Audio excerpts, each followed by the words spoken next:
Mars rover. दोस्तों, आज की इस वीडियो में हम हमारे सोलर सिस्टम के एक बहुत ही ज्यादा कॉम्प्लिकेटेड प्लेनेट की बात करेंगे जिसे आप सभी जानते भी हैं। इसका नाम है प्लेनेट मार्स। और इसमें क्या है या क्या नहीं है, आज तक साइंसदान इसी को जानने की कोशिश में लगे हैं। इस मकसद के लिए साइंसदानों ने अब तक मार्स पर 5 रोवर्स भेजे हैं जिनके नाम सॉगर, नरपरीज, अपॉर्चुनिटी, क्यूरियोसिटी और परसिवेरस हैं। इसके बावजूद भी हम इस प्लेनेट के बारे में पूरी तरह से कुछ नहीं जान पाए। आप हैरान होंगे कि ये प्लेनेट साइज में जमीन से तकरीबन आधा है, लेकिन जितना छोटा है उससे कहीं ज्यादा कॉम्प्लिकेटेड है। 1971 से अब तक इसकी सरफेस की बहुत सारी तस्वीरें ली गई हैं। इसके साथ साथ बहुत सी वीडियोस भी बनाई गई हैं, लेकिन मुश्किल ये है कि हर नई तस्वीर और वीडियो के साथ इसकी रिसर्च और भी कॉम्प्लिकेटेड होती जाती है। सवाल ये है कि क्या प्लेनेट मार्स पर मशरूम उगे हुए हैं? अगर इसका जवाब यस है तो जरा सोचें कि ऐसे कैसे मुमकिन है।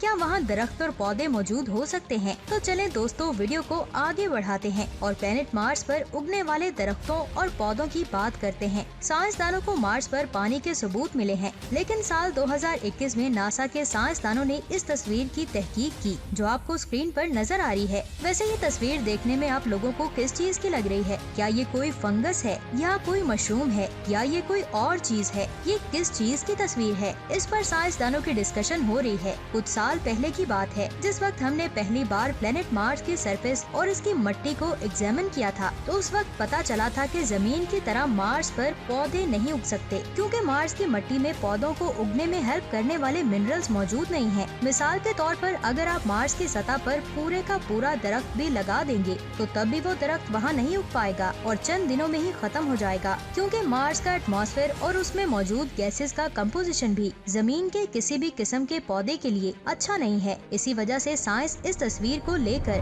अलग अलग ख्याल करते हैं। लिहाजा इस तस्वीर में जो चीज नजर आ रही है अगर मशरूम है तो इससे नासा की पहली बताई गई बात झूठी हो जाएगी और बहुत से सवाल पैदा होंगे। दिलचस्पी की बात ये है कि प्लेनेट मार्स से जुड़ी किसी भी छोटी सी बात को साइंसदान नहीं छोड़ते। अब कोई इस बात को माने या ना माने कि हमें फ्यूचर में प्लेनेट मार्स पर जाकर रहना है, जितना हम इस प्लेनेट के बारे में जानते जाएंगे तो इस जिंदगी को आसान बनाने के लिए हम और भी तरीके ढूंढ सकते हैं। लिहाजा इस प्लेनेट पर जिंदगी की छोटी सी अलामत हमारी जिंदगी को तलाश करने वाली इस मेहनत को आसान कर सकती है। अब जानते हैं कि साइंसदान इस चीज के बारे में क्या कहते हैं। इस प्लेनेट की सतह और इसके जियोलॉजिकल फैक्टर्स को देखते हुए ये माना जा रहा है कि ये जो तस्वीर में नजर आने वाली चीज है ये सिर्फ पत्थर है और पानी स्फेरिकल शेप में होने की वजह से ये मशरूम की तरह के लगते हैं। रोवर्स ने जब भी इस इमेज को कैप्चर किया उसके एंगल की वजह से ये किसी लिविंग ऑर्गेनिज्म की तरह नजर आ रहे हैं, जिसका मतलब ये हुआ कि ये बस एक इल्यूजन है। जब साइंसदानों से ये पूछा गया कि आखिर ये कौन सा मिनरल हो सकता है तो उनके मुताबिक ये हेमेटाइट है।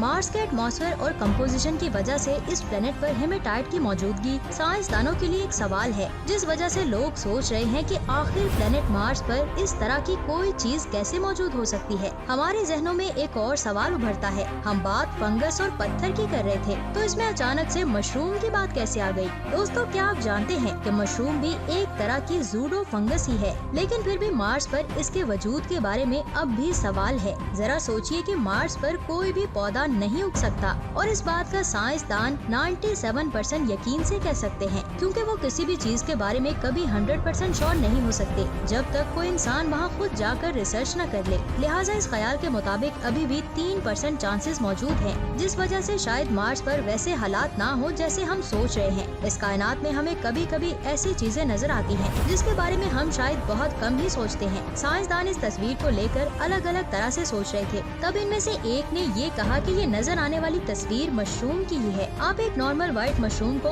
ऊपर के एंगल से ली गई तस्वीर में देख रहे हैं, जिसको शायद आपने पिज्जा में बहुत बार खाया होगा, लेकिन रियल में मशरूम इस तरह की दिखती है। अगर हम इस टॉप एंगल से ली हुई मशरूम का इस अननोन इमेज के साथ कंपैरिजन करें तो शायद आपको अंदाजा हो जाएगा कि ये ख्याल दुनिया के सामने आखिर क्यों पेश किया गया। और जब ये बात आम हुई तो बहुत से माहिरीन ने इसकी सपोर्ट में अपनी अपनी राय दी, लेकिन इसी डिस्कशन के दौरान पहले किए गए दावे के मुताबिक कि ये हेमेटाइट पत्थर है, तो उस वक्त जियोलॉजिकल की टीम ने इसके पत्थर होने की सबूत पेश कर दिए। लिहाजा कंपटीशन में सिर्फ 2 ही चीजें रह गई थी, फंगस और मशरूम। लिहाजा साइंसदान अभी भी इस बात को मानने के लिए तैयार नहीं थे कि ये कोई लिविंग ऑर्गेनिज्म है, तो उन्होंने पुराने रोवर से लिए हुए डाटा के मुताबिक उनको इस बात का यकीन नहीं होने दिया कि ये किसी किस्म का कोई जिंदा ऑर्गेनिज्म है। साइंसदानों की बात बढ़ती गई। बिलाखिर साइंसदानों ने ये फैसला किया कि मार्स पर अपॉर्चुनिटी रोवर को उस जगह पर निगरानी के लिए छोड़ दिया जाए। अगर इस सब्सटेंस में कोई भी तब्दीली देखने को मिलेगी तो इसके ऑर्गेनिज्म होने का यकीन बढ़ जाएगा, और अगर कोई तब्दीली नजर न आई उसको एक किस्म का पत्थर मानकर छोड़ने के बाद बाकी की रिसर्च को जारी रखा जाएगा। इस वाक़े को इतना ज्यादा बढ़ाने और दुनिया के सामने रखने के लिए एक मशहूर साइंसदान रॉन गैब्रियल जोसेफ का भी बहुत बड़ा हाथ था, जबकि इसकी हर इंफॉर्मेशन को कंफर्म करने वाला पहला न्यूज़पेपर भी यही शाया करते थे। साइंसदानों ने एक फैसला किया कि इस इलाके की एक वाइड एंगल आज ली जाए और एक उसके एक दिन को छोड़कर ली जाए। इन दोनों तस्वीरों को लेने के बाद ही बाकी की रिसर्च शुरू की जाएगी। फिर ऐसा ही किया गया। जब ये दोनों तस्वीरें ली गयी तो सब साइंसदान न सिर्फ हैरान हुए बल्कि उनको अपनी आंखों पर यकीन नहीं हो रहा था। आखिर उन्होंने उन तस्वीरों में ऐसा क्या देखा। लिहाजा जो ऑब्जेक्ट 2 दिन पहले सेमी स्फेरिकल थे तो 2 दिन वाली तस्वीर में वो ऑब्जेक्ट अब एक कंप्लीट स्पाइरिकल शक्ल में बन गए, और इन्हीं 2 दिनों बाद वाली तस्वीर में इनके गिर्द 12 और न्यू ऑब्जेक्ट्स उग गए थे। लिहाजा इस जगह पर किसी तरह के पत्थर होने की सारी उम्मीदें खत्म हो गयी। अब इस हैरानकुन डिस्कवरी से साबित हुआ कि मार्स पर कुछ इस तरह के ऑर्गेनिजम्स मौजूद हैं जो न सिर्फ वहाँ सरवाइव कर सकते हैं बल्कि उनमें खुद को प्रोड्यूस करने की बहुत सलाहियत है। हमारी जमीन पर भी जिंदगी की इब्तिदा एक छोटे से माइक्रो ऑर्गेनिज्म से हुई थी, लेकिन यहाँ ये सवाल पैदा होता है कि क्या मार्स पर जिंदगी माइक्रो फॉर्म में मौजूद हो सकती है। पर इसकी वजह जो भी हो, हम ये बात तो मान ही चुके हैं कि वहाँ कोई न कोई ऐसी चीज तो जरूर है जो अपने आप को रिप्रोड्यूस कर रही है, बल्कि इसकी रिप्रोडक्शन की स्पीड काफी तेज भी है, क्योंकि 2 दिन में अपनी तादाद को 3 गुना कर देना कोई मामूली बात नहीं है। एक हैरानगी की बात ये भी है कि आज भी बहुत से लोग इनको मशरूम नहीं मानते। कुछ कहते हैं कि ये इस तरह के पत्थर हमारी जमीन पर मिलते रहते हैं, लिहाजा हो सकता है कि ये भी मार्स के कोई खास तरह के पत्थर ही हों। कुछ के ख्याल में ये छोटे छोटे मेट्रॉइड्स हो सकते हैं जो मार्स के सरफेस पर गिरते रहते हैं। इसके बावजूद सवाल ये है कि आखिर इनकी तादाद कैसे बढ़ गई। जब साइंसदानों से एक वाज़ेह वजाहत मांगी गई तो उन्होंने 2 तरह के चांसेस का जिक्र किया कि अपॉर्चुनिटी और क्यूरियोसिटी रोवर्स की मदद से ली गई इन तस्वीरों के बारे में। उन्होंने कहा कि या तो ये सिंपल मशरूम हो सकते हैं, और अगर ये फंगस की कोई किस्म हुई तो ये पफ बॉल्स हो सकते हैं। लेकिन एक बात तो वाज़ेह है कि शायद मार्स पर माइक्रो ऑर्गेनिजम्स मौजूद हों। अगर हमारा ये अंदाजा सही निकला तो हमें मार्स के बारे में रिसर्च जीरो से स्टार्ट करनी होगी। हो सकता है कि मार्स पर इससे भी ज्यादा कॉम्प्लिकेटेड लाइफ मौजूद हो और हमें इस तलाश की बुनियाद मिल चुकी है। ये जल्द ही अच्छी तरह से हमारी समझ में भी आ जाएगा। फिर मार्स की लाइफ के बारे में एक न्यू स्टडी होगी, और जब ऐसी कोई डिस्कवरी हुई तो हमारा चैनल आपको इस बारे में जरूर बताएगा। अगर ये वीडियो अच्छी लगी हो तो इसको लाइक और शेयर जरूर करें, और स्पेस और प्लैनेट्स की आने वाली न्यू डिस्कवरीज के बारे में जानने के लिए हमारे चैनल को सब्सक्राइब करना मत भूलें। शुक्रिया दोस्तों, अपना ख्याल रखिएगा। अल्लाह हाफिज।